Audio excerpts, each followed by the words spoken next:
So today we're gonna present to you the theme of language is a sound and language is a melody.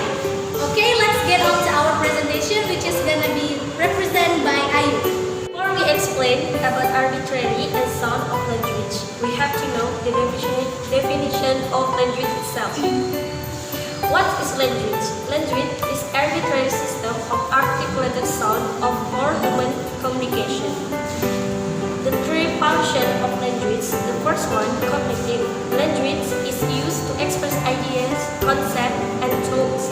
The second one, evaluative. Language has been viewed as a means of conveying attributes and values. And the third one, affective. Language is used by the speaker to transmit emotion and feelings.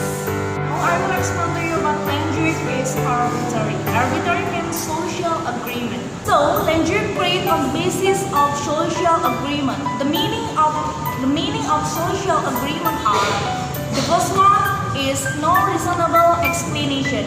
Giving them things is really based on the agreement among the member of the social group. The meaning of language is produced by speech organ. The first one, spoken is primary, written is secondary. So the written form of a language is only a representation of what is actually spoken.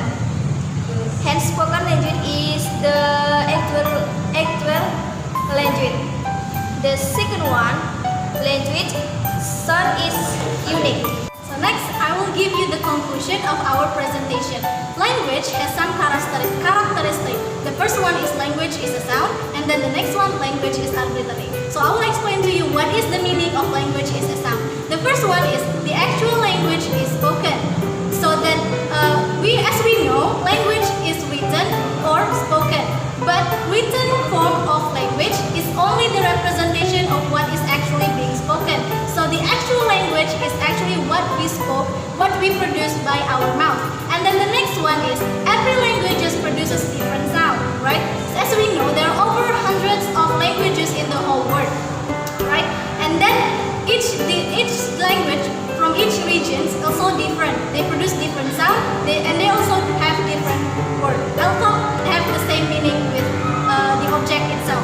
And the third one is represent the object. So when we produce the sound of an object, for example like a ball, we project it in our mind the meaning of ball itself. So we know what kind of ball it is, what the shape of the ball it is, and our mind, we can know the basic knowledge of the word that being spoken.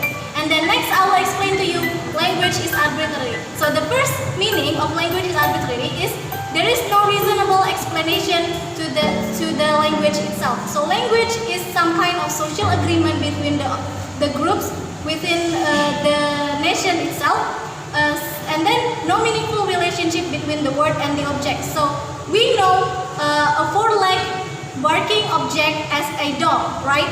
But there is no really relationship between the barking or the word dog itself. And the third one is language has become the identity of a nation.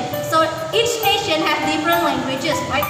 And then that language also become the identity of that nation itself. So when we first heard different language, we already know what kind of language it is that.